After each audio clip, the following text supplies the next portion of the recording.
For 2 years, veteran Arthur Kalin's visit to his daughter's grave was a silent ritual of grief. But one late, hot summer day, he noticed something inexplicable. In a cemetery where every blade of grass had withered to brown, a defiant patch of lush green grass encircled his daughter's headstone. It wasn't natural. It was a sign. A soldier's instinct told Arthur this was not a miracle, but a secret, one that someone was desperate to keep. He didn't know that his determination to uncover the truth behind this grass would lead him to his daughter's forgotten legacy and thrust him into a new battle to protect innocent lives. Please support us by subscribing to the channel to follow this emotional journey. The silence in the small house on the outskirts of Havenwood, Oregon, was a physical thing. It had weight and texture, a heavy blanket woven from dust motes dancing in the morning light, and the soft tick of a cooling coffee pot. It was a silence Arthur Kalin had cultivated since returning from the dust-choked mountains of Afghanistan in 2012, and it had only deepened after Lily was gone. Arthur was a man carved from the rugged landscape he had chosen for his solitude. At 50 years old, his face was a roadmap of harsh suns and harder memories, with deep lines etched around eyes the color of a stormy sky. His hair, once a uniform brown, was now a close-cropped mix of salt and pepper, silver showing most prominently at his temples. He was tall and lean, the wiry strength of a soldier still evident in his frame, though his movements were now deliberate and weighted with a weariness that had nothing to do with physical exertion. His daily uniform consisted of faded denim jeans, a plain gray t-shirt, and a pair of sturdy work boots that had long ago molded to the shape of his feet. His only companion in the silence was Ghost. A 5-year-old German shepherd, Ghost was a magnificent animal, his thick coat a striking blend of silver gray and stark white that made him seem almost ethereal against the dark wood floors of the house. He was not a pet. He was a partner, a silent witness to Arthur's grief. His temperament was a mirror of his master's, watchful, intelligent, and profoundly calm. He moved through the house like a soft-footed specter, his presence a constant reassuring pressure at Arthur's side. The morning routine was an anchor in the vast, featureless ocean of Arthur's days. Coffee, black. A shared piece of toast with Ghost, who took his portion with gentle dignity. Then, the slow, methodical cleaning of the rifle he no longer used, a ritual of muscle memory that quieted the louder memories of his past. Today was Friday, and Friday meant the visit. Without a word spoken, Ghost rose as Arthur rinsed his coffee cup. The dog's claws made a soft clicking sound on the floor as he followed his master to the front door. The keys to the old Ford pickup, the leash, the wallet. The motions were automatic, performed 100 times before. The drive into town was conducted in the same weighted silence. The late summer heat was oppressive, baking the rolling Oregon hills into shades of tired brown and pale gold. The air that came through the open truck window was thick with the scent of dust and dry pine needles. Arthur's gaze was fixed on the road, but his mind was elsewhere, drifting back through the years. Havenwood Memorial Cemetery was perched on a low hill overlooking the town.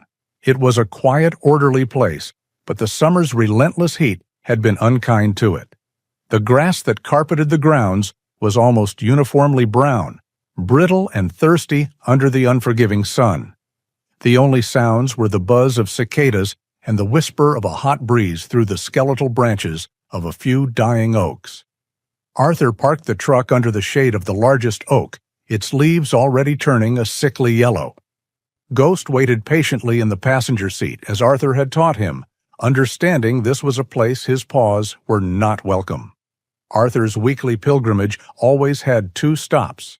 He walked past rows of granite and marble, his boots crunching on the dry grass, until he reached a simple, polished stone that read, Sarah Kalin, beloved wife and mother, 1975-2010. He stood before it, his hands tucked into his back pockets.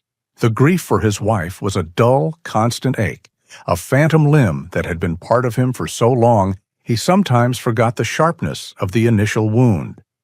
He remembered her laugh, the way she could make the little house feel full to bursting with life. Her loss had been the first crack in the foundation of his world. After a few minutes of silent communion, he took a dozen steps to the right, to a smaller, identical stone. Lily Kalin, our precious daughter, 2004-2023. Here, the silence inside him shattered. This grief was different. It was a raw, gaping wound, laced with the corrosive acid of guilt. He had survived firefights and ambushes, had walked away from things that should have killed him, only to come home and fail at the one mission that truly mattered. After Sarah's death, he had been present in body, but his mind had remained a prisoner of the war. He had seen his daughter through a fog of his own trauma, watching her grow from a bright-eyed child into a thoughtful young woman. But he had never truly been there. He had provided a roof and food, but he had failed to provide a father. He had been so lost in his own battle that he had missed the signs of hers. The thought was a physical weight, pressing down on his chest, making it hard to breathe. He stood there, lost in his self-recrimination, the sun beating down on his neck. The buzz of the cicadas seemed to grow louder, an angry, mocking chorus. It was in this state of profound distraction that his eyes finally registered the anomaly. At first, his brain refused to process it. It was a detail so out of place, so fundamentally wrong, that it seemed like a trick of the light. But it wasn't. Encircling the base of Lily's headstone was a perfect, vibrant patch of grass. It was a lush, impossible green, the color of an Irish spring, thick and healthy, as if it were being nurtured by some hidden, private rain cloud. It extended out in a near-perfect circle, about 3 feet in diameter, its edges a stark line against the parched, dead brown of the surrounding cemetery. Arthur blinked, then squinted. He took a half-step forward, his boots crunching. It was real. While every other blade of grass on the hill had surrendered to the heat, this small patch thrived in defiant life. It made no sense. There were no sprinklers nearby, no signs of recent digging or care. As he stared, bewildered, a subtle movement from the truck caught his eye. Ghost, who usually sat placidly during these visits, was now standing on the passenger seat, his front paws on the dashboard. His body was tense, his head raised, his ears were swiveling, locked forward. He wasn't looking at Arthur or at the grave. He was focused on a spot far off to the right, a dense thicket of overgrown blackberry bushes and trees at the edge of the cemetery grounds. A low, almost inaudible whine escaped the dog's throat. He wasn't barking or growling, but his entire posture had shifted from passive companion to alert sentinel. He sniffed the air, his black nose twitching, his gaze fixed and unwavering on that distant, shadowy corner. Arthur's military instincts, long dormant, flickered to life. He slowly scanned the area Ghost was watching. He saw nothing, no movement, no person, no animal. Just the heat haze and the unmoving trees. Yet Ghost remained vigilant, a statue of silver-gray fur, convinced there was something there. Arthur turned his attention back to the impossible grass. The mystery of it, combined with his dog's strange behavior, was like a stone dropped into the stagnant pool of his grief. The ripples spread, disturbing the familiar patterns of his sorrow. For the first time in a year, a feeling other than guilt or loss began to surface. It was curiosity. It was suspicion. It was the old familiar sensation of a problem that needed to be solved. This small, inexplicable patch of life in a field of death had become the only thing that could pull him out of the suffocating silence of his own mind. The week that followed was different. The heavy blanket of silence in Arthur Kalin's house remained, but its texture had changed. It was no longer a suffocating weight of grief, but a taut, humming stillness, the kind of quiet that precedes a storm or a discovery. The image of the impossible green grass was imprinted on his mind. It was a question mark that had inserted itself into the monotonous declarative sentence of his life. His routine did not change: coffee, toast, the cleaning of the rifle. But his mind was no longer adrift in the past. It was anchored to the present, methodically turning over the details. The perfect circle, the vibrant color, Ghost's unwavering stare into the thicket. He found himself counting the days, antsy and impatient for the first time in a year, waiting for Friday. The visit was no longer just a ritual of remembrance. It was an investigation. When Friday finally arrived, the oppressive heat of the Oregon summer had not relented. The drive to Havenwood Memorial was the same, the hills just as brown, the sky a vast, indifferent blue. He parked in the same spot, and this time, when he told Ghost to wait, there was a new understanding in the dog's intelligent eyes. He walked the familiar path, his boots raising small puffs of dust from the parched earth. As he approached the graves of his wife and daughter, his heart beat a little faster. He saw it from 50 yards away. The grass was greener. It was not just his imagination. The patch was even more lush, more vivid than the week before. It seemed to pulse with life, an emerald jewel set against the dead, brown velvet of the hillside. The sight sent a strange chill through him, despite the heat. This was not a natural phenomenon. This was not an accident. This was an act.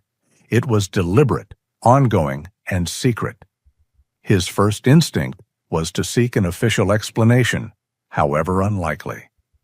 He scanned the cemetery grounds, looking for a sign of the groundskeeper. He spotted him near the main gate, wrestling with the engine of an industrial lawnmower that had clearly given up the ghost. The groundskeeper was a man named Gable, a fixture of the cemetery for as long as Arthur could remember. He was in his late 60s with a face as weathered as an old tree stump and arms corded with the kind of wiry muscle earned from a lifetime of physical labor. He wore faded denim overalls over a sweat-stained t-shirt and a floppy hat that did little to hide his sour expression. Arthur approached him slowly. "Excuse me," he said. Mr. Gable grunted, yanking hard on the mower's starter cord. The engine sputtered pathetically and died. "What is it? Can't you see I'm busy?" "I have a question about one of the plots," Arthur said, his voice even. "Up on the hill, the Kalin plot." Gable straightened up, wiping a forearm across his sweaty brow. He squinted at Arthur. "Right, the veteran. What about it?" "The grass on my daughter's grave. It's green, very green." The man stared at him as if he had just announced the sky was purple. "Green? Son, have you looked around? Nothing's been green here since June. The whole system's on a timer to conserve water. Everything gets the same sprinkle at dawn, and that's it." "This is different," Arthur insisted. "It looks like it's being cared for." Gable let out a short, humorless laugh. "Cared for? Nobody's got time for that. Look, whatever you think you're seeing, it's your business. I've got bigger problems." He gave the mower a frustrated kick. "My water bill for this place nearly doubled last month for no good reason. The mower's busted, and the town council is breathing down my neck about the budget. Green grass is the least of my worries." He dismissed Arthur with a wave of his hand and turned back to the rebellious engine, muttering under his breath. The conversation was clearly over. Arthur stood there for a moment, the man's words echoing in his mind. "My water bill for this place nearly doubled." He turned and walked back up the hill, his mind racing. Gable's frustration had provided the first real clue. It wasn't a groundskeeper's secret project, it was something else. Someone was using the cemetery's water, and they were using a lot of it. He reached the graves and looked at Ghost, who was once again standing alert in the truck. The dog's gaze was fixed on the exact same spot as the week before, the overgrown thicket at the far edge of the property. "All right, boy," Arthur murmured to himself. "Let's see what you're so interested in." He let Ghost out of the truck, the dog's feet barely seeming to touch the hot ground. Arthur didn't put him on the leash. Instead, he gave a quiet command. "Show me." Ghost needed no further encouragement. He lowered his head, his sensitive nose sweeping across the ground. He wasn't wandering. He was tracking. He moved with a quiet purpose, his silver-gray body a stark contrast to the brown grass. He led Arthur away from the manicured rows of headstones and toward the wild, untended border of the cemetery. The area was a tangled mess of thorny blackberry bushes, invasive ivy, and spindly volunteer trees. It was a place designed to be ignored. Arthur had to push aside sharp, woody canes, their thorns snagging at his jeans. Ghost navigated the maze with a fluid grace, his focus absolute. He led Arthur deeper into the thicket, to a spot completely hidden from the main grounds. And then he stopped, sitting on his haunches and looking up at Arthur expectantly. Arthur pushed aside a final curtain of thorny vines and saw it. It was a spigot. An old brass water tap, its surface stained green with age, protruded from the ground at the base of a gnarled oak tree. It was a forgotten piece of the cemetery's old irrigation system, half swallowed by the earth in the encroaching wilderness, and it was dripping, a slow, steady plink, plink, plink that created a small, dark patch of mud on the ground below. In the mud were several small, indistinct footprints. Arthur knelt, his soldier's eyes scanning the scene. And then he saw the final piece of the puzzle. Tucked beneath a low-hanging blackberry bush, almost completely concealed, was a small coil.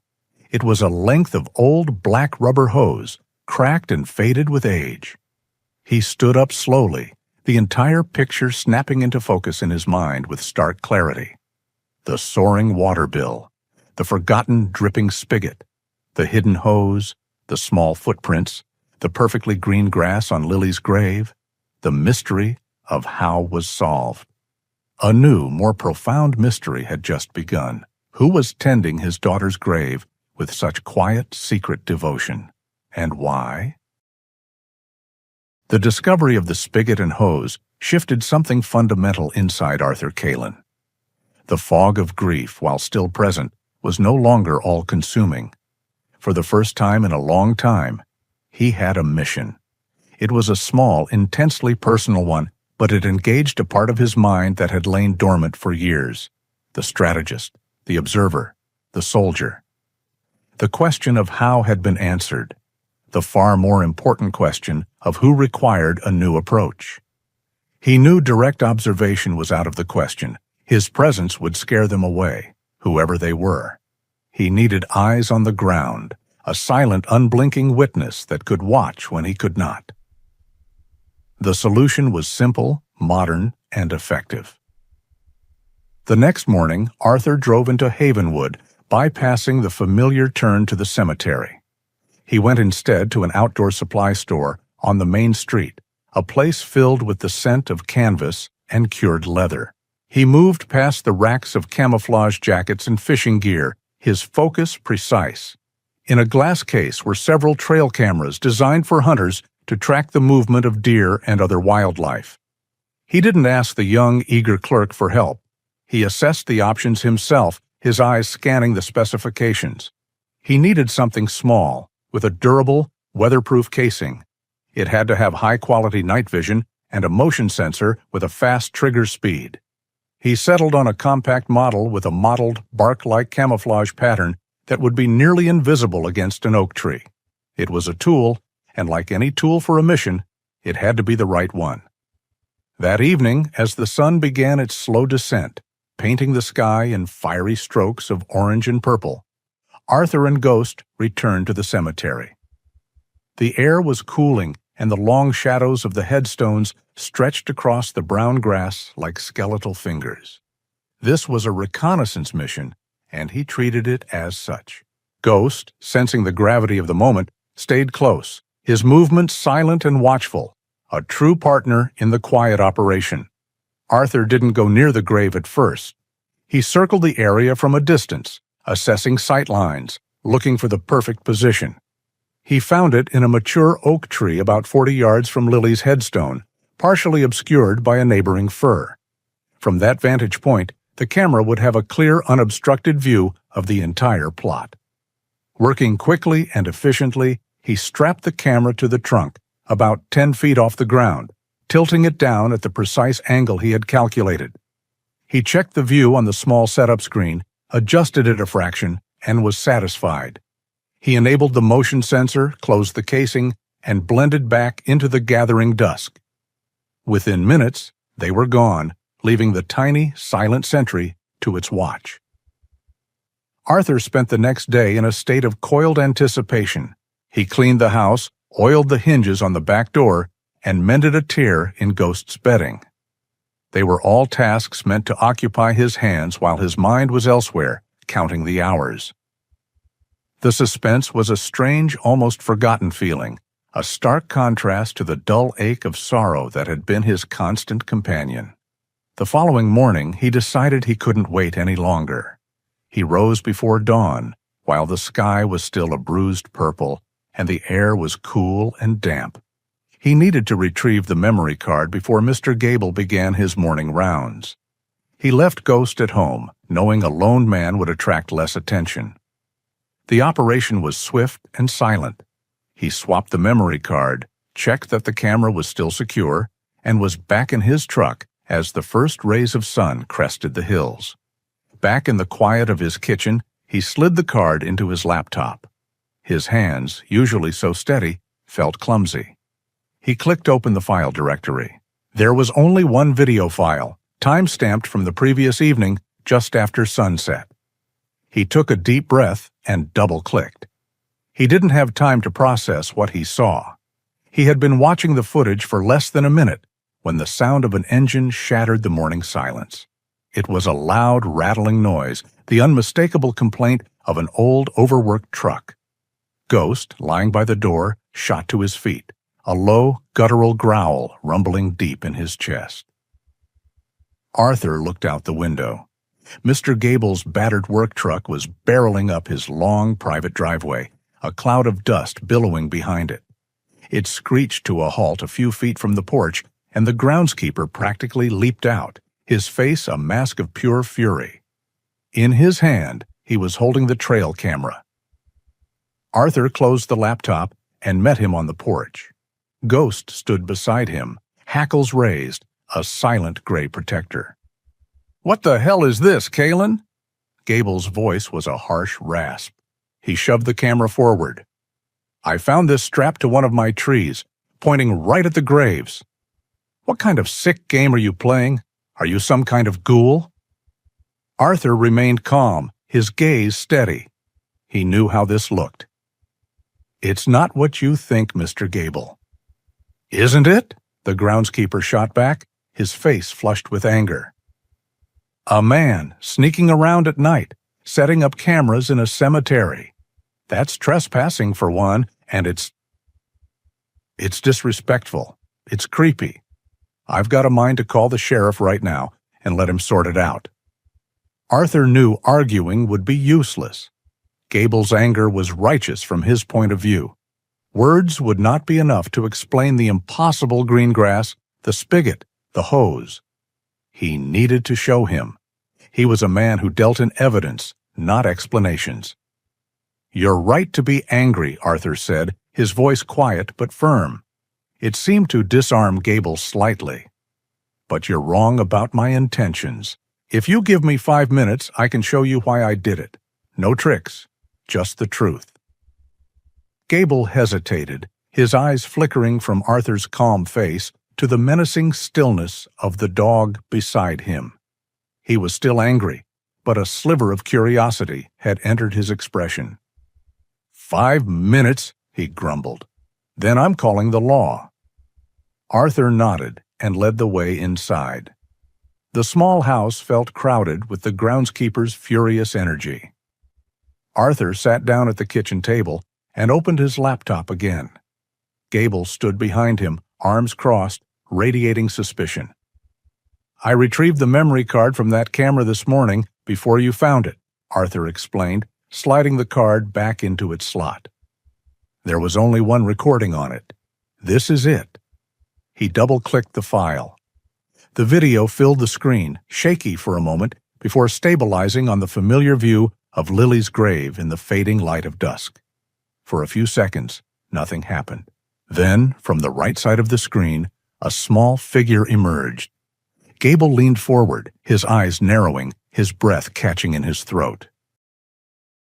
The flickering image on Arthur Kalin's laptop screen held both men captive. The video, time-stamped just after 7 o'clock the previous evening, showed the cemetery in the soft, fading light of dusk. The colors were muted, the shadows long, but the vibrant green patch around Lily's headstone still stood out starkly. Ghost, sensing the shift in the room's atmosphere, lay at Arthur's feet, his gaze fixed on the screen, a low, inquisitive rumble occasionally vibrating in his chest. Then the small figure emerged. It was a girl, slender and quick, moving with a practiced stealth that spoke of necessity rather than mischief. She looked no older than 11 or 12, her dark hair pulled back in a practical ponytail. Her clothes, though clean, seemed a little too large for her, the fabric worn thin. She carried a large, empty plastic bottle, the kind used for laundry detergent, slung by a piece of twine over her shoulder. Behind her, 2 other figures followed. A smaller boy, perhaps 8 years old, with unruly blonde hair, clutched a gardening trowel. Close on his heels was another child, slightly older than the boy, but younger than the girl, carrying a small folded tarp. Mr. Gable, who had been leaning forward, arms still crossed in defiant suspicion, straightened imperceptibly. His earlier fury had been replaced by a quiet bewilderment. The children moved with a practiced grace. The girl, Maya, Arthur would later learn, led the way directly to Lily's grave. She knelt, placing the empty bottle carefully on the ground. The smaller boy, Sam, immediately began to gently scrape away stray weeds from the green patch with his trowel, his movements slow and deliberate, as if performing a sacred duty. The third child, a boy named Leo, unfurled the tarp and laid it neatly to one side. Maya then picked up the black rubber hose that Arthur had found, which was clearly being kept hidden nearby. She swiftly connected one end to the dripping spigot that Arthur had located, then carried the other end to the grave. The hose was short, requiring her to carefully position the large plastic bottle to catch the slow trickle, a tedious process that spoke volumes about their patience and resourcefulness. As the bottle slowly filled, Maya looked at Sam. She reached out and gently ruffled his blonde hair, whispering something that Arthur and Gable couldn't hear. The boy looked up at her, a small, shy smile gracing his lips. He then carefully patted the soil around the green grass, as if tucking it in for the night. The ritual continued, quiet and meticulous. When the bottle was full, Maya poured the water directly onto the vibrant grass. It seemed a pitiful amount for such a large patch, but it was clear that this was not a one-time event. This was a daily, painstaking labor of love. They repeated the process several times, slowly, steadily, until the bottle was empty and the patch of green was glistening with moisture. Maya then disconnected the hose, carefully coiling it and rehiding it beneath the blackberry bush. The smaller boy, Sam, gathered the few weeds he had pulled onto the tarp, which Leo then folded neatly around them. Before leaving, Maya took a small, almost imperceptible bow towards the headstone, a gesture of profound respect. The others followed suit. Then, as silently as they had arrived, they melted back into the shadows of the thicket, disappearing from the camera's view. The screen went blank. The video was over. The kitchen was utterly silent. The only sound was the soft whir of the laptop's fan and the gentle breathing of Ghost at Arthur's feet. Gable stood perfectly still, his weathered face stripped of all its usual gruffness. His mouth was slightly agape, his eyes wide with an emotion Arthur couldn't quite decipher. Shock, perhaps, or disbelief, or something akin to awe. "Kids," Gable finally breathed, the word barely a whisper. "Those are just kids." Arthur nodded slowly, his own throat tight with emotion. The sight of those small figures, performing their quiet ritual, had struck a chord deep within him, resonating with a tenderness he hadn't felt in years. "Yes," he said. "They are." He pointed to the headstone on the screen. "That's my daughter's grave. Lily." Gable stared at the name, then back at the blank screen, then at Arthur. His expression was a storm of conflicting emotions. The anger over the camera and the water bill seemed to evaporate, replaced by a profound confusion. "But why?" Gable asked, shaking his head. "Why would they do that? Kids like that. They look like they don't have much." "That's what I'm trying to find out," Arthur admitted, his voice low. "I found the spigot and the hose last week. My dog, Ghost, he sensed something, pointed me right to it. I thought it was... well, I didn't know what to think. That's why I put the camera there." Gable rubbed a hand over his face, a gesture of utter exhaustion. I see," he mumbled. He looked from the laptop to Arthur, then to Ghost, who had raised his head, sensing the shift in the conversation. "So, you weren't doing anything strange?" "No," Arthur replied, his eyes meeting Gable's. "Just trying to understand why someone was caring for my daughter's grave." The groundskeeper let out a long, slow sigh. The tension in his shoulders seemed to deflate. "My apologies, Kalen," he said, his voice rough but sincere. I jumped to conclusions. Thought you were some kind of vandal, or worse." He looked at the camera he was still holding. This changes things." Arthur watched him assessing. He had handled countless difficult conversations in his military career, and he recognized the moment a hostile target shifted to neutral. "It does," he agreed. Gable paced a short circle in the kitchen, running a hand through his thinning hair. "Kids?" he repeated, almost to himself. "Sleeping rough, probably. I've seen them around, down by the old industrial park, but I never thought they'd be doing something like this. And for your daughter." He paused, looking directly at Arthur. "You want to find them, don't you?" "Yes," Arthur said, the word firm and clear. "I do." Gable nodded. "All right. I still can't have cameras up in the cemetery, Kalen. That's a firm rule. But I understand why you did it. And I understand you want to find these kids. I won't report this to the sheriff. Not yet. You have 48 hours. 48 hours to figure this out, find them, and make sure they're not causing any trouble." Arthur met his gaze. 48 hours, he confirmed. "Thank you, Mr. Gable." Gable gave a curt nod, then turned and walked out, his steps less furious, more thoughtful. The old truck rumbled back down the driveway, leaving Arthur and Ghost alone in the silence once more. But this time, the silence felt different. It was no longer empty. It was filled with the echoes of small footsteps and the quiet promise of a mystery yet to be fully uncovered. The 48-hour clock had started ticking. Arthur Kalen felt a familiar, almost forgotten pressure settling on his shoulders. It was the weight of a deadline, the urgency of a mission with a fixed endpoint. His target was not an enemy combatant, but a small group of children. His objective was not tactical, but emotional. He needed to understand. His first instinct was to rely on the training that had been drilled into him for 2 decades. Identify the target's pattern, intercept them, and engage. It was direct, efficient, and, as he would soon discover, entirely wrong. That evening, as the sun bled across the horizon, Arthur drove back to the cemetery. He didn't park in his usual spot, but chose a more discreet location farther down the hill. He left Ghost in the truck, believing his own presence would be enough.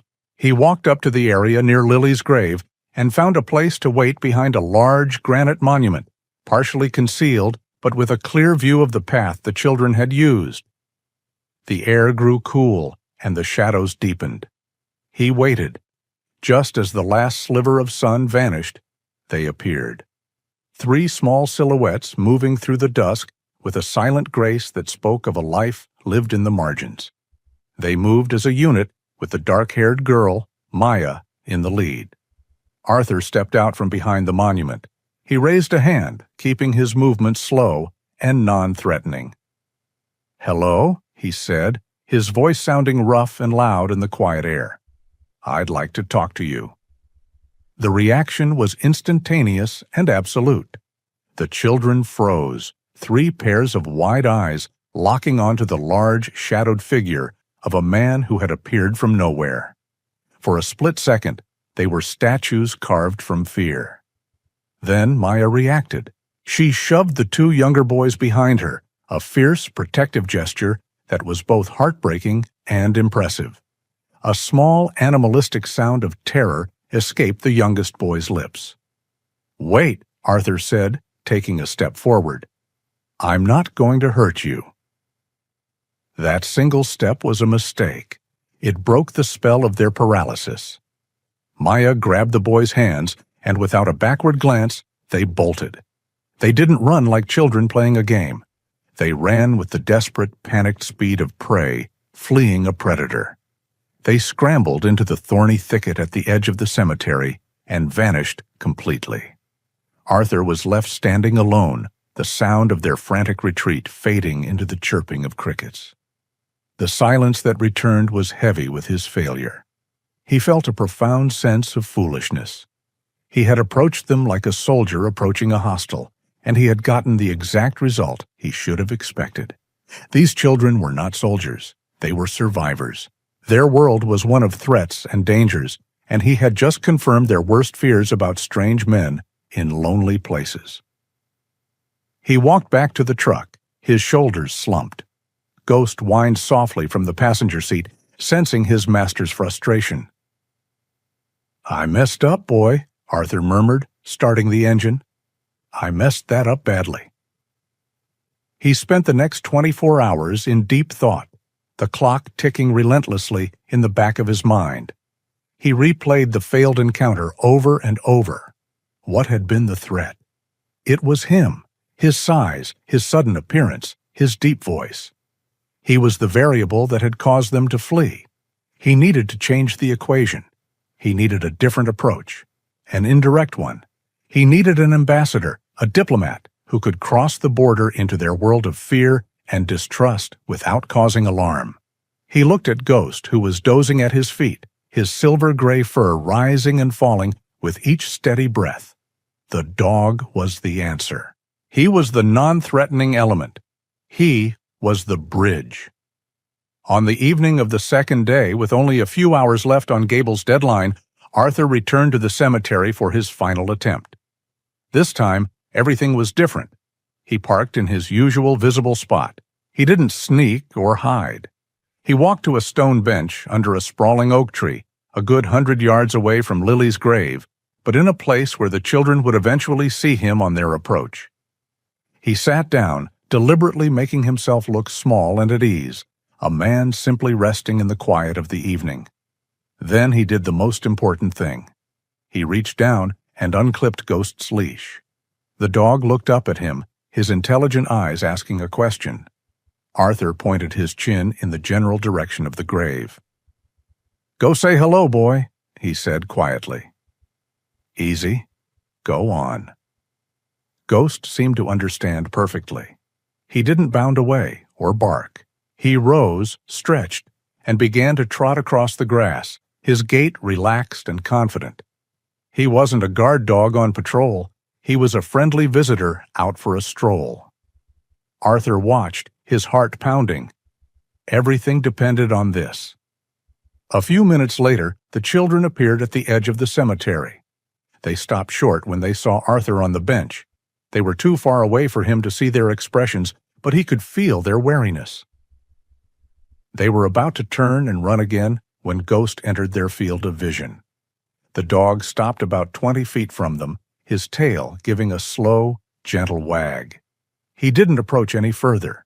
He simply sat down, his ears perked with friendly curiosity.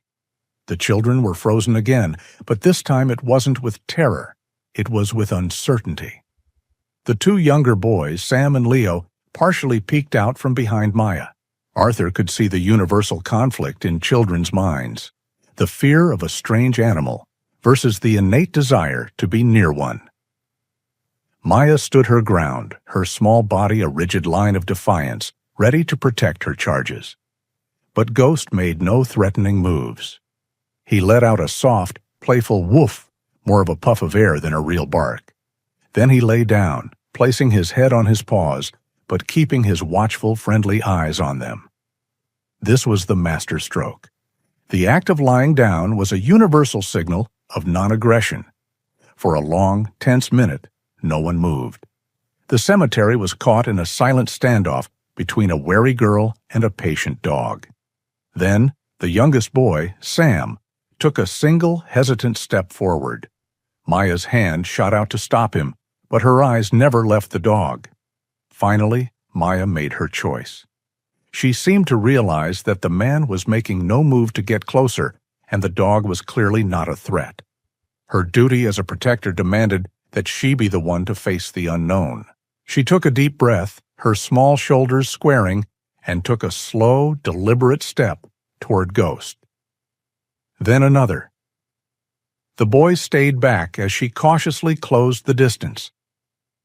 She stopped about 10 feet from Ghost, who simply watched her, his tail giving a gentle thump-thump-thump against the dry grass. Arthur remained perfectly still on the bench, watching his ambassador work. He didn't move, didn't breathe too loudly. He knew this was the most delicate moment. Maya stood there for another moment, then slowly turned her gaze from the dog to the distant man on the bench. She had to raise her voice to be heard. "What do you want?" she called out, her voice clear and strong, though tinged with a tremor of fear. Arthur let out a breath he didn't realize he'd been holding. The wall of silence had been breached. He didn't stand up. He kept his voice low and calm, letting the evening air carry it. "My name is Arthur," he called back. "I just want to know why you're taking care of my daughter's grave." The girl's question, sharp and clear, hung in the heavy evening air between them. "What do you want?" Arthur Kalin remained on the bench, his hands resting on his knees. He knew that any sudden movement, any change in his tone, could shatter this fragile truce.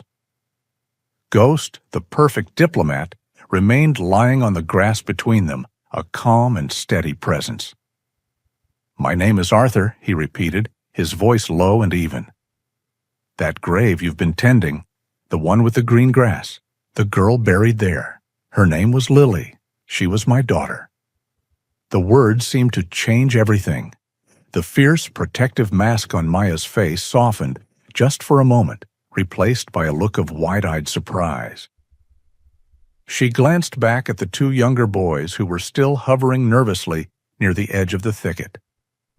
"Lily?" she asked, her voice softer now. "She was your daughter?" "Yes," Arthur confirmed, a lump forming in his throat. "She was." That seemed to be the key. Hearing him say her name, hearing the undisguised grief in his voice, was the proof of identity she needed. It confirmed he was not a threat, but someone connected to the person they so clearly revered. She took another slow step forward, closing the distance to Ghost, and tentatively reached out a hand to stroke the dog's head. Ghost leaned into her touch, thumping his tail against the ground. The final wall of her defense crumbled. "We didn't know who she belonged to," Maya said, her eyes fixed on the dog. We couldn't let her place be all brown and forgotten, not Lily." "Why?" Arthur asked, his voice barely a whisper. "How did you know her?" Maya looked up from the dog, her gaze meeting his across the field. She took a deep breath, as if preparing to tell a long and important story. "We met her at the library," she began. "The big one downtown. We used to go there in the winter to stay warm, and in the summer to stay cool. Most people pretend not to see us. They look right through you. But Lily? She was different. She saw us." As Maya spoke, Arthur felt a pang of memory. Lily had loved the Havenwood Public Library. She had started volunteering there 2 afternoons a week after school. He had been proud, of course, but had seen it as little more than a quiet, respectable hobby for a teenage girl.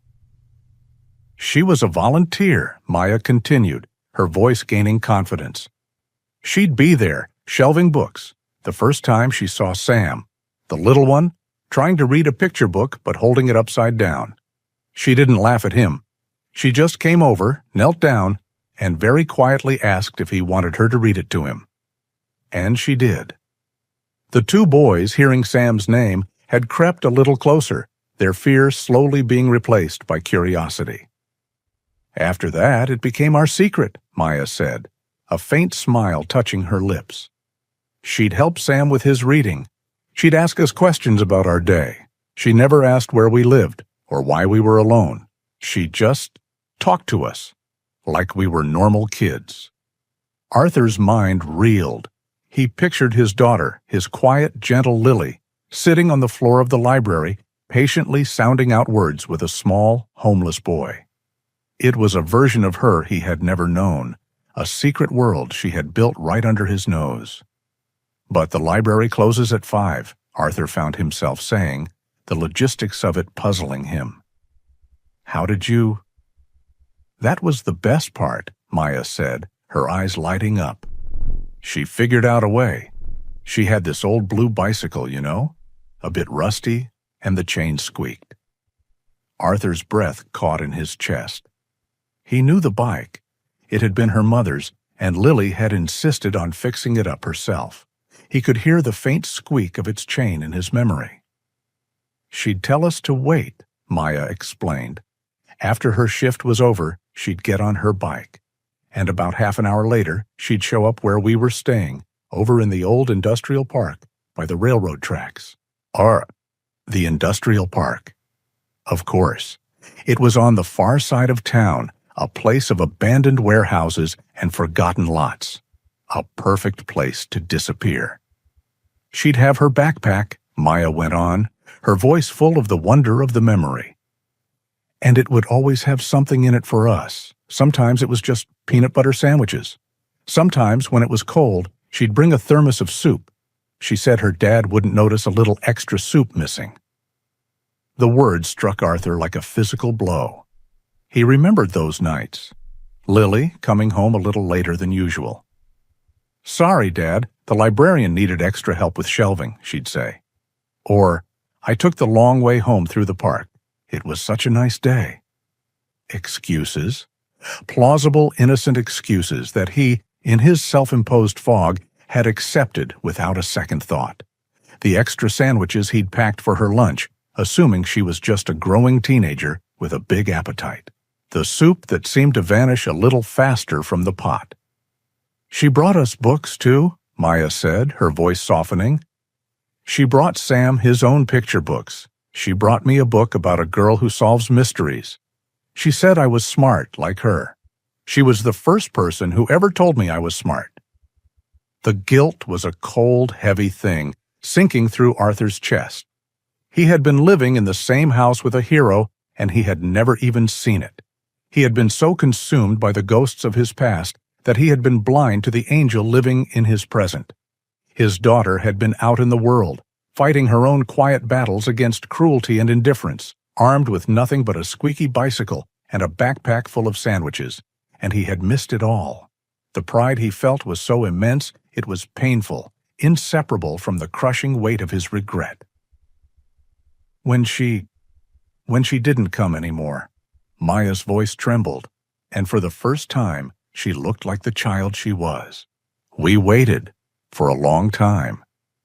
Then we saw her picture in the newspaper at the library. We didn't know what to do, so we started coming here. We just wanted to make sure her place was nice. It was the only thing we could think of to say thank you. She finished her story and fell silent. The 2 younger boys had reached her side now, and Sam reached out and timidly touched Ghost's back. The dog didn't flinch, accepting the touch with a quiet sigh. Arthur sat on the bench, unable to speak. The pieces of his daughter's secret life, now lay before him, a beautiful, heartbreaking mosaic. Every late return, every vague explanation, every missing sandwich now had a new, profound meaning. He hadn't just failed to see his daughter's pain, he had failed to see her greatness.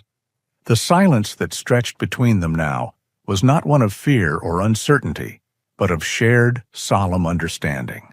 The sun had completely set, and in the twilight, Arthur Kalin finally, truly saw his daughter for the first time. The story Maya told left Arthur Kalin raw, his heart a battlefield of pride and unbearable regret. He had missed so much. The Lily he thought he knew was only a fraction of the extraordinary young woman who had walked the earth. The debt he felt to her and now to these children was immense. The 48-hour deadline Mr. Gable had given him was almost up, but the thought of simply walking away, now that he knew, was unthinkable. "Where are you staying now?" Arthur asked, his voice still low, carefully calibrated to avoid any hint of threat. Maya hesitated, glancing at the younger boys. Sam, who had slowly been inching closer to Ghost, now had his small hand resting on the dog's silver fur. Ghost remained perfectly still, a silent, comforting anchor in their fragile circle. It's a good place," Maya said, her voice lacking conviction. "No one bothers us?" Arthur nodded. "I understand, but I want to help. Lily helped you, and now I want to help too. I just need to know where you are so I can bring you some real food, maybe some blankets. It's getting cold at night." The mention of real food seemed to sway the younger boys. Sam looked up at Maya with wide, hopeful eyes. Maya studied Arthur's face for a long moment, then glanced at Ghost, who offered a soft, reassuring whine. The dog had earned their trust more than any words Arthur could offer. "It's an old warehouse," Maya finally conceded, her voice barely audible. "Down by the tracks, used to be for storing grain, I think. Lot of broken windows, but we blocked some of them." "Show me," Arthur said gently. "I'll follow you. Ghost can come too." Maya nodded, a hint of something resembling relief in her eyes. She gathered the boys, and with Ghost walking a careful pace behind them, they began to make their way out of the cemetery. Arthur kept a respectful distance, allowing them to lead.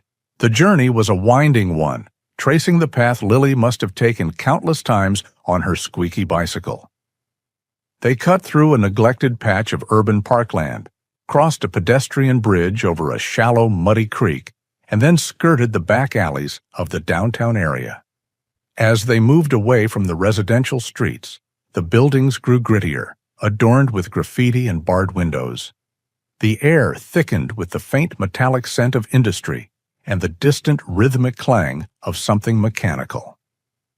This was the Havenwood Arthur rarely saw, the forgotten edges of a town that prided itself on its quaint, small-town charm. Finally, they reached their destination. It was a massive, dilapidated structure, its brick facade crumbling, windows shattered, or boarded up with rotting plywood. A faded sign, barely legible, still clung precariously above a rusted loading dock door. Havenwood Grain and Feed, East, 1968. Weeds choked the cracked asphalt of the old parking lot, and the skeletal remains of forgotten machinery lay scattered like ancient bones. It stood in a desolate corner of the old industrial park, overshadowed by rusting railway cars on a disused track. This was their haven. It was a place of ghosts, not just for Arthur, but for the children. Arthur's heart sank as he took it all in. From a distance, it looked bad. Up close, it was worse. The loading dock door hung open precariously, revealing a cavernous, shadowed interior. Broken glass glittered on the ground, and the air was thick with the smell of mold, dust, and something else. Something vaguely putrid. Maya led them inside. The vastness of the space was chilling, the silence broken only by the drip of water from a leaky roof and the scuttling of unseen things. In the center of the cavernous room, the children had constructed a makeshift shelter from cardboard boxes, old tarps, and discarded pallets. A pile of ragged blankets served as beds. A single, flickering candle provided a meager pool of light, casting long, dancing shadows that seemed to swallow the warmth. Ghost moved ahead of Arthur, his nose twitching, taking in the myriad scents of neglect and desperation. He nudged a rusty piece of sheet metal that leaned precariously against a support beam, his gentle push causing it to groan ominously. It was a structural hazard waiting to happen. Arthur surveyed the scene with a soldier's eye for danger. Exposed wires, broken concrete, sharp edges, and the pervasive cold that seeped in from every crack and broken window, even in summer. This was not a haven. It was a death trap. Lily's kindness had given them a hiding place, but it was far from safe. He turned to Maya, his face etched with concern. "This isn't safe, Maya," he said, his voice gentle but firm. "The roof, the wires, the cold. It's too dangerous." Before Maya could respond, the deep growl of a truck engine rumbled from outside, shaking the very foundation of the old warehouse. The light from the setting sun, which had been barely filtering through the broken windows, was suddenly blocked by a large, dark shape. A car door slammed, then another. Maya's eyes went wide with terror. "No," she whispered, her face draining of color. "They found us." Arthur turned just as a figure appeared in the gaping loading dock doorway. It was Mr. Gable, his sour expression even more pronounced. Behind him, another figure emerged. She was a woman in her late 40s, dressed in practical but professional attire, a dark pantsuit, sensible shoes, and a no-nonsense bun that held back her streaked blonde hair. Her face was intelligent, unsmiling, and her eyes, though not unkind, held a world-weary skepticism. This was Ms. Albright, a social worker for Havenwood County's Child Protective Services. Ms. Albright surveyed the scene, her gaze sweeping over the dilapidated warehouse, the makeshift shelter, the huddled children, and finally, Arthur and Ghost. Her expression remained neutral, but Arthur could almost feel the weight of her professional assessment. "Mr. Gable informed us of your situation," Ms. Albright said, her voice calm and authoritative, cutting through the terrified silence. "And the presence of these children." Her eyes lingered on Maya, then on Sam, who had buried his face in Maya's side. "This is an official visit from Child Protective Services, Mr. Kalin, and this place is clearly not suitable or safe for any child to be living in." Her words, delivered with a quiet authority, felt like a gavel striking down Arthur's fragile hope. The air in the warehouse crackled with tension. Ghost, sensing the shift from potential danger to official threat, let out a low, warning growl. Maya squeezed Sam tightly, her eyes wide with a desperate, unspoken plea. The unspoken fear in her eyes was clear. The system had found them, and now they would be separated. The authority in Ms. Albright's voice settled like a shroud over the cavernous warehouse. Maya flinched as if struck, pulling the younger boys closer, her small body forming a desperate shield against the encroaching officialdom. Ghost's low growl deepened, a clear signal that he recognized the woman not as a physical threat, but as a danger to his newfound pack. Arthur placed a steadying hand on the dog's back, the thick fur a grounding presence in the swirling chaos of the moment. "Mr. Kalin, I appreciate your concern for these children," Ms. Albright began, her tone a practiced blend of empathy and procedure. "But as you can see, this environment is entirely unacceptable. For their safety and well-being, my first responsibility is to bring them to a secure facility. They will be taken to the Havenwood County Youth Shelter tonight for a full assessment." Arthur's mind, trained to analyze threats and formulate rapid responses, saw the battle lines being drawn. "And after that?" he asked, his voice low and steady. "After the assessment, they will enter the foster care system," she explained, her gaze softening slightly as she looked at the terrified children. We always do our best to keep siblings together, but given their different ages and needs, individual placements are often necessary to ensure the best care for each child. That was the spark that ignited the tinder of Maya's fear. The word individual was a death knell to the fragile family she had fought so hard to keep together. No! The cry was ripped from her throat, sharp and desperate. She shook her head, her dark ponytail whipping back and forth. No, you can't! You can't separate us! Arthur stepped forward, positioning himself slightly between the social worker and the children. There has to be another way, he said, addressing Ms. Albright directly.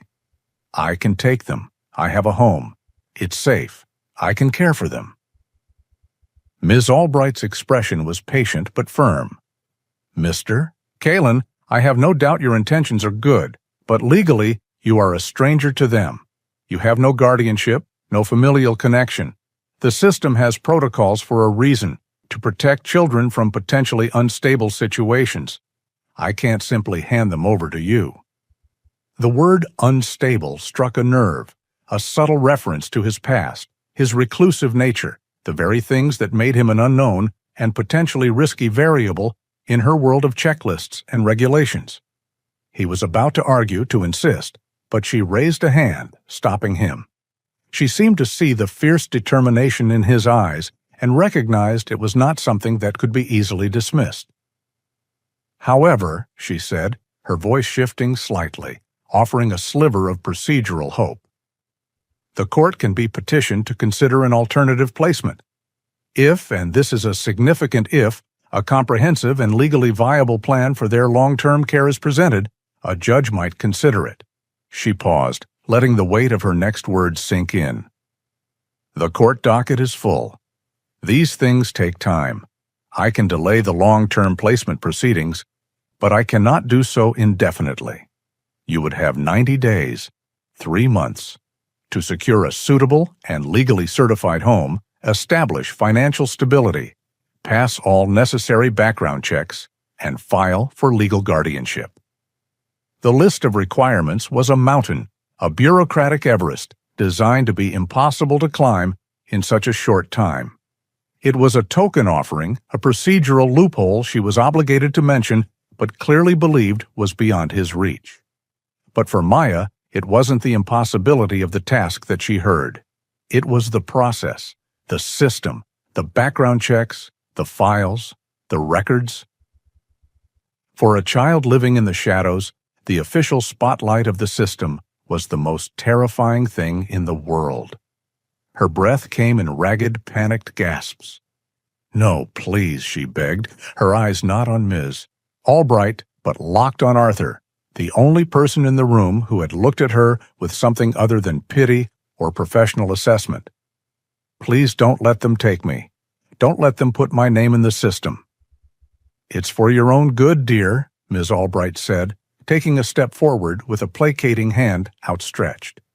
No, Maya screamed, scrambling backward. You don't understand. You'll send me back. I can't go back.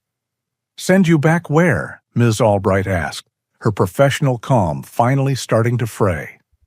We don't have any records on you. He'll find me, Maya cried, tears now streaming down her face, her carefully constructed wall of bravery completely shattered. My stepfather, when my mom died, I ran away. Sam and Leo, they're not my real brothers, but they're my family now. I ran away so he couldn't find me. If you put my name in a file, he'll find me. Please, I can't go back there. I can't. The raw, terrified confession hung in the dusty, cold air of the warehouse. Mr. Gable, who had been standing silently by the door, let out a soft curse under his breath, his weathered face pale with shock. Miss Albright's expression had transformed from professional skepticism to one of genuine, horrified concern. But for Arthur, the words changed everything. They were a detonation that vaporized the last remnants of the fog that had clouded his life. His mission, up until this point, had been a quiet, personal one, an act of atonement for his failures with Lily. It was about honoring the dead. Now it was about protecting the living. Maya's desperate plea was not a memory or a ghost from his past. It was a clear and present danger, a direct threat against a child standing right in front of him. It was an enemy he could see, a foe he could fight. The abstract weight of guilt was replaced by the solid, galvanizing force of purpose. His posture straightened, the weariness in his shoulders vanishing, replaced by the coiled readiness of a soldier given a direct order. He turned his full attention to Miss Albright. The quiet, grieving man was gone. In his place was a commander. 90 days, he said, his voice no longer pleading, but ringing with a cold, clear authority that made the social worker flinch. You've given me 90 days. That's all I need. He took a step forward, placing himself firmly in front of the children, a human shield. They are not going to a shelter tonight. They are coming with me. You can have a police escort. You can sit outside my house all night. But they are not going into a system that could send this girl back to the monster she ran from. Not while I'm breathing. He looked down at Maya, his stormy eyes softening for a fraction of a second. I will build a home for you. A safe one. This is no longer a request, Ms. Albright. It is a promise, and I do not break my promises. The declaration hung in the air, absolute and irrevocable. Arthur Kalen's war had come home, and he had just found his new mission. Arthur Kalen's promise hung in the air, a vow that reshaped his world. In a tense negotiation, Ms. Albright had agreed to a temporary, highly irregular placement of the children in his care, a bending of the rules she justified by the clear and present danger of Maya's past. But it was a fragile truce, contingent on the 90-day clock that had already begun to tick. The mission was clear: secure a home. The next day, Arthur acted with the swift, decisive energy of a soldier embarking on a campaign. He emptied his savings account, a modest sum accumulated from years of frugal living and military disability payments. It wasn't much, but it was everything he had.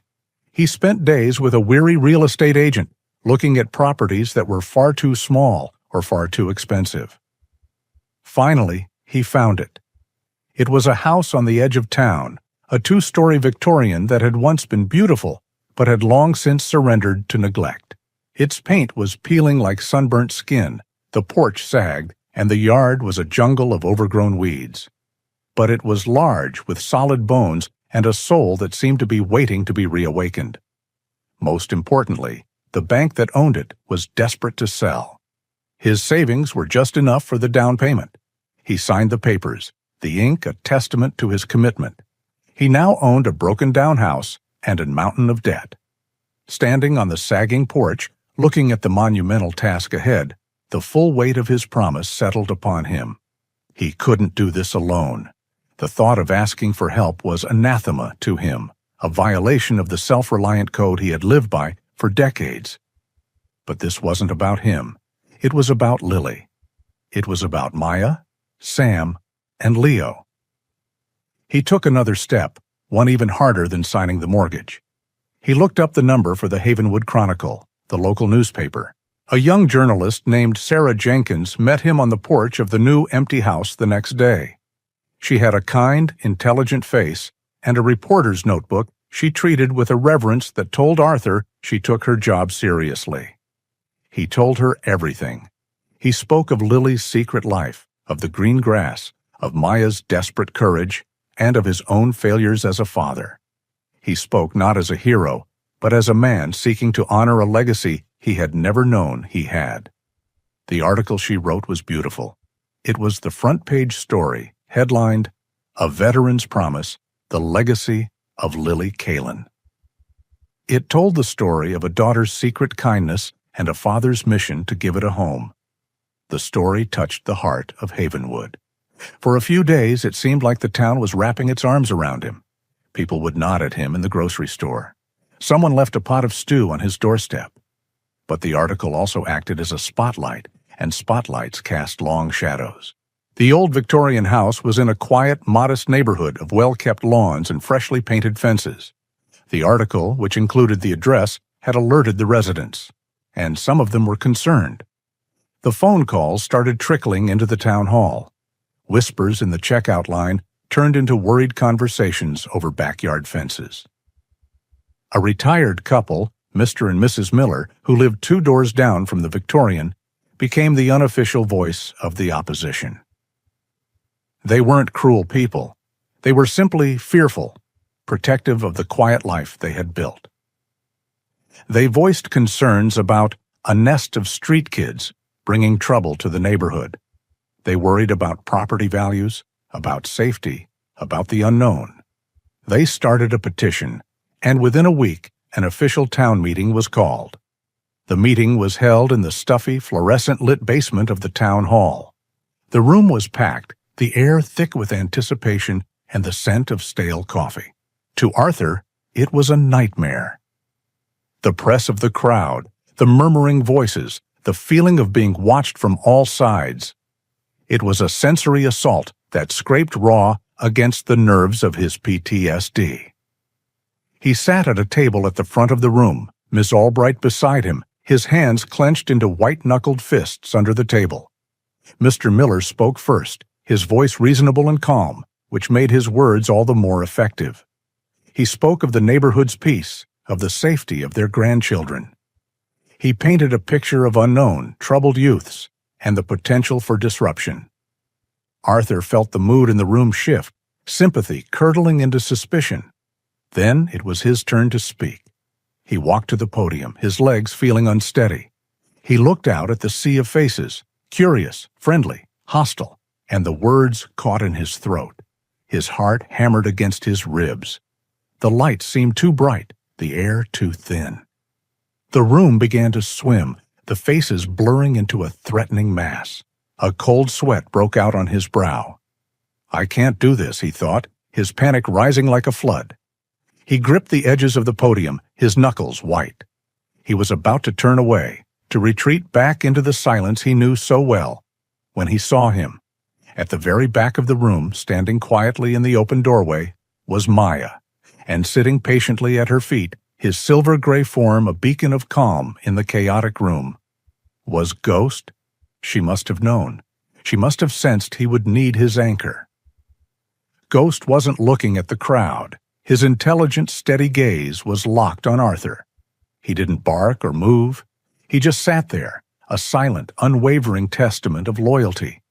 The sight of his dog, so calm, so centered, cut through the noise in Arthur's head. He took a single, shuddering breath. Then another. The room slowly came back into focus. He leaned into the microphone, and when he spoke, his voice was not the strong, commanding tone of a soldier. It was the raw, unsteady voice of a grieving father. "My name is Arthur Kalin," he began, not looking at the crowd, but speaking directly to the memory of his daughter. "For a long time, I was a ghost in my own home. I came back from the war, but I never really came home. I failed my wife, and after she was gone, I failed my daughter Lily." A hush fell over the room. "I didn't see her," he continued, his voice thick with emotion. "I was so lost in my own pain that I didn't see the incredible person she was becoming. But these children? They saw her. They knew her better than I did. Through their love for her, they showed me the daughter I was blind to." He looked up, his gaze sweeping across the faces in the room. "This isn't about property values. This is about a legacy. It's about a girl who shared her lunch with kids who had nothing. It's about a promise, my promise to her and to them." He looked towards Maya. "It's about protecting a brave little girl from a monster she ran from. This house, it's not going to be a den of trouble. It's going to be a sanctuary. It's going to be the home my daughter would have wanted for her friends." He paused, his honesty hanging in the air, raw and undeniable. "I'm not asking for a handout. I'm just asking for a chance to be the father I should have been, a chance to build something good out of all this pain. He finished and stepped back from the podium, emotionally spent. The silence was absolute. Then a single person began to clap. It was Mr. Miller, his face streaked with tears. His wife joined in, and then another person, and another, until the entire room was filled with a thunderous, rolling wave of applause. After the meeting, Arthur was surrounded, but this time it was not with suspicion. It was with offers of help. A burly man who owned a contracting company offered to inspect the house's foundation and wiring, free of charge. The local church pastor promised a team of volunteers to help with painting. Mrs. Miller, her earlier fears forgotten, declared she would organize a town-wide drive for furniture and supplies. The next morning, as Arthur stood on the sagging porch of the derelict Victorian, a battered pickup truck, not his own, pulled up to the curb. It was the contractor. He was followed by another car, and then another. The call of Havenwood had been answered. He was not alone anymore. The next 89 days were a blur of organized chaos. The 90-day deadline loomed, a constant pressure, but it was a motivating force, not a paralyzing one. Arthur Kalin's quiet, solitary life was over, replaced by a whirlwind of sawdust, paint fumes, and the constant welcome interruption of neighbors dropping by with coffee and sandwiches. The derelict Victorian house, once a symbol of his daunting task, became the heart of a community-wide mission. Mr. Miller, the man who had once been his chief opponent, was now his right-hand man, a tireless presence who seemed to know something about every aspect of home repair. His wife, Mrs. Miller, had organized the donation drive with military precision, and soon the empty rooms of the house began to fill with beds, tables, chairs, and boxes of donated clothing and books. The pastor's youth group descended on the weekends, a cheerful, noisy swarm that scraped old paint and patched drywall. The contractor who had offered to help, a fellow veteran named Dave, became the project's unofficial foreman, ensuring everything was done to code. Arthur was at the center of it all, a quiet commander directing the friendly chaos. He was on the roof patching shingles, in the basement inspecting the furnace, in the yard digging trenches for new plumbing. He was exhausted, but it was a clean, satisfying exhaustion, the kind that came from building something rather than just surviving. The children, under the watchful eye of Mrs. Miller, were given tasks of their own. They planted flowers in the newly cleared front yard, their small hands tending the soil with the same care they had once shown a patch of grass. They were building their own home, and a sense of ownership and excited anticipation began to replace the fear in their eyes. They decided on a name together, one afternoon, while sitting on the newly repaired porch, sharing lemonade. It was Sam who suggested it, his voice shy but certain.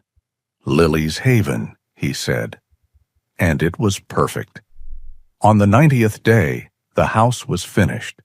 It stood proudly on the street, its fresh coat of pale yellow paint glowing in the autumn sun.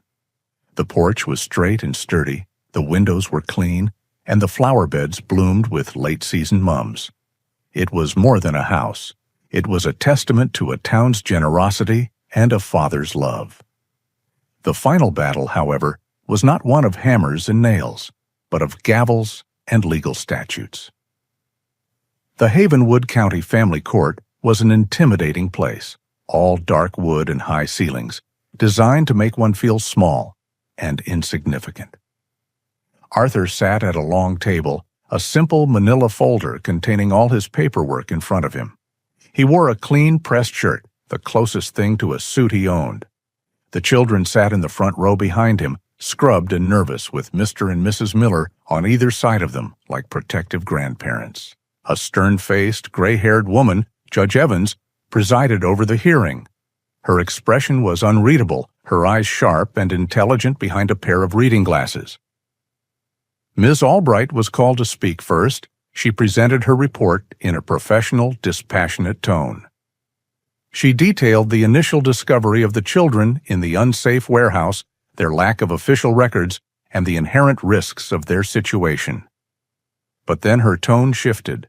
She spoke of the unprecedented community response, of the dozens of letters of support she had received, of the clear and stable home that had been built. She spoke of Arthur's unwavering commitment and the obvious bond he had formed with the children. She concluded by stating that while the situation was highly unorthodox, in her professional opinion, it represented the best possible outcome for Maya, Sam, and Leo. Then Judge Evans turned her gaze to Arthur. "Mr. Kalin," she said, her voice echoing slightly in the quiet room, "you have heard the report. You are a single man with a military background that includes a medical discharge for post-traumatic stress. You have no formal experience in child care. Why should this court entrust these 3 vulnerable children to your care?" Arthur stood. He didn't look at his notes. He looked directly at the judge. His heart was pounding, but it was not the panicked thrum of his anxiety at the town meeting. It was the steady, powerful beat of a father's resolve. "Your Honor," he began, his voice clear and firm. "You are right about all of those things. For a long time, I let my past define me. I was a good soldier, but I was not a good father to my own daughter. I can't change that." He paused, his gaze flickering for a moment to Maya. "But these children, they gave me a second chance. They taught me what my own daughter was trying to show me all along, that the best way to heal your own wounds is to care for someone else's. I can't promise to be a perfect father, but I can promise to be a present one. I can promise to give them a safe home, a warm bed, and a place where they never have to be afraid again.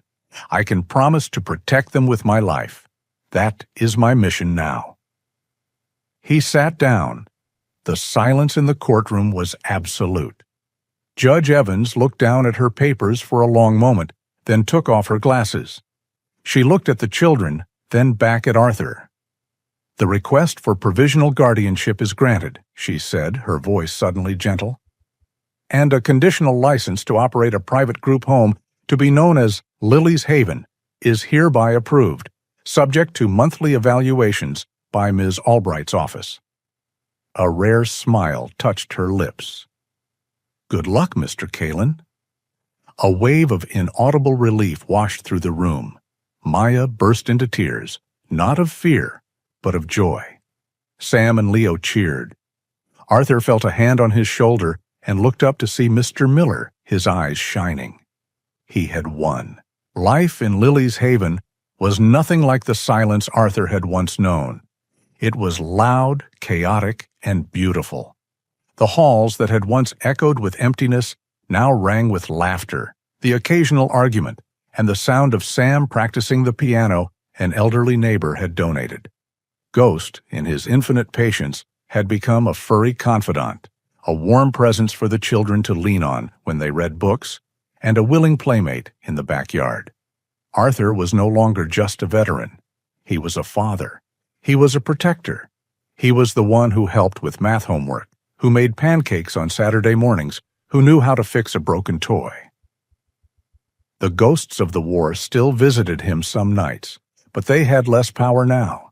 Their whispers were drowned out by the vibrant, living pulse of the family he was building. One crisp, overcast afternoon in late autumn, Arthur drove to the cemetery alone. The furious heat of summer was a distant memory, replaced by a cool, gentle breeze that rustled the golden leaves still clinging to the oaks. He walked the familiar path. The rest of the cemetery was a muted tapestry of fall colors, but as he crested the hill, he saw it. The patch of grass on Lily's grave was still there, a circle of defiant, living green. He stood before the 2 headstones, his wife's and his daughter's. He reached out and laid a hand on each one, the cold stone a connection to his past. The weight of his guilt was still there, but it was no longer a crushing burden. It was just a part of his story now, a scar that had led to healing. He looked from Sarah's name to Lily's, and he spoke, his voice a low whisper carried on the wind. "Sarah," he said, "I'm sorry. I'm so sorry I wasn't there for her after you were gone. I was lost." He took a deep, steadying breath. "But I'm here now. I'm here for these kids. Lily. She showed me the way. We're going to do this together. All of us. He stood there for a long time, a quiet man no longer haunted by the silence. He had found forgiveness, not from a judge or from a town, but within himself. He had found a new family, a new mission, a new life. It had all started here with a daughter's secret legacy and a small, impossible patch of green grass. It shows us that true legacies are not carved in stone, but are planted in the hearts of others through small, secret acts of kindness growing long after we are gone. Just as Arthur and the children of Havenwood found their family, we are so grateful to have this community of story lovers with us. If Arthur's journey moved you, please let us know in the comments and share this story with someone who believes in second chances. By subscribing, you become part of this storytelling family, ensuring these tales continue to find a home.